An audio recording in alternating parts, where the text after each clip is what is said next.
Kita sampai di segmen terakhir kita, pemirsa. Saya akan menyapa pemirsa yang sudah bergabung bersama kami. Ada Pak Guntur di Bandung. Selamat malam, Pak Guntur. Selamat malam.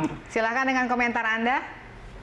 Ya, saya setuju ya dengan narasumber di studio Pak Alexius ya. Bahwasanya yang penting utama adalah koordinasi tentunya dengan pemerintah Filipina ya. Dalam hal ini karena kita nggak bisa nyelonong aja walaupun ingin menyelamatkan sandera tapi masuk ke wilayah teritori negara lain. Tapi mungkin harapan saya adalah kita punya beberapa catatan dalam keberhasilan Indonesia membebaskan sandera. Artinya juga tidak semua hal dalam upaya pembebasan ini memang harus dipublikasikan ke publik. Ada yang tetap harus dalam jalur rahasia begitu. Tapi saya ingat dulu di pembebasan Boila ya di Don Muang, Bangkok, Thailand. Artinya awalnya dulu juga pemerintah Thailand tidak mengizinkan kita masuk, tetapi dengan lobby diplomasi kita saat itu kita bisa meyakinkan pemerintah Thailand bahwa operasi dijalankan sepenuhnya oleh pihak militer Indonesia. Nah dalam konteks ini mungkin saya berharap karena ada 10 warga WNI kita yang di dalam cengkeraman sandera Abu Sayyaf, jika pemerintah Filipina tidak mau menggelar operasi bersama dalam konteks ini, setidaknya mungkin diberikan green light lah, ya izin agar kita bisa masuk ke sana. Memang ada cost ya, bisa saja terjadi hal-hal yang, tapi tentu kita berharap yang terbaik. Tetapi artinya kita harus bisa melobi, kalaupun tidak dalam bentuk kerjasama bersama dengan pemerintah Filipina, tetapi ada green light dari pemerintah Filipina agar kita bisa masuk. Kita yakinlah dengan kemampuan TNI. Terima kasih.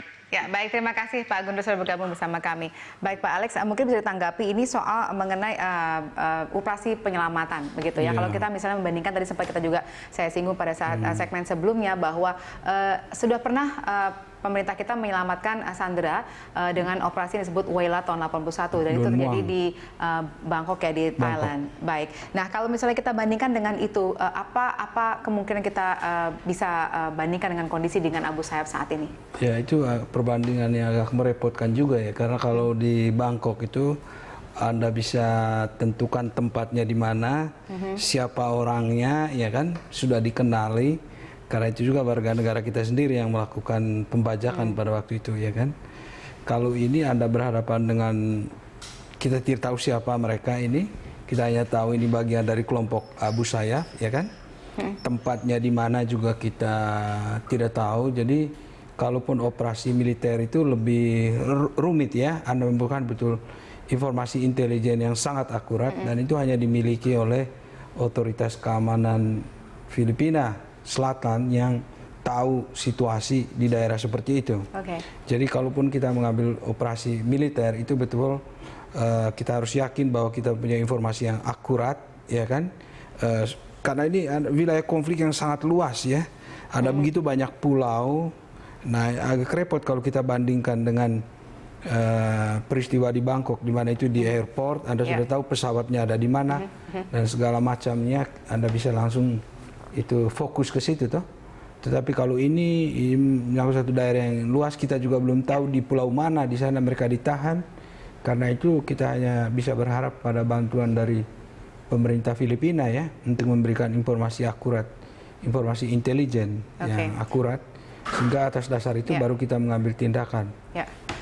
Kalau begitu menurut Anda dengan kondisi dan situasi seperti ini yang tadi Anda katakan bahwa kita harus mengutamakan jalur diplomasi dan kepada pemerintah Filipina. Nah, apakah dengan cara ini Anda yakin kita bisa menyelesaikan proses penyelamatan 10 WNI ini dan juga melihat sepak terjangnya kelompok Abu Sayyaf selama ini yang memperlakukan sanderanya mungkin dengan mungkin sampai pada akhirnya dengan keras sampai akhirnya ada pembunuhan terhadap mereka? Kita sulit sekali merasa yakin pada tahapan seperti ini, di mana kita mempunyai informasi yang sangat terbatas, ya kan? Tapi selalu dalam menghadapi situasi yang kompleks seperti ini, Anda harus berangkat dari apa yang Anda punya, ya. Apa kekuatan yang Anda punya? Yang kita punya adalah hubungan baik dengan Filipina, ya. Kita mempunyai hubungan kultural di masa lalu. Kita pernah menjadi penengah konflik di daerah itu. Ya, ada kekuatan-kekuatan tidak hanya di negara tapi juga di masyarakat. Nah, semua itu coba kita explore pada tahap ini ya. Karena ini kan tahapan eksplorasi segala kemungkinan yang akan kita tempuh. Nah, nanti Anda makin menyempit lalu mengambil satu keputusan, langkah ini yang diambil.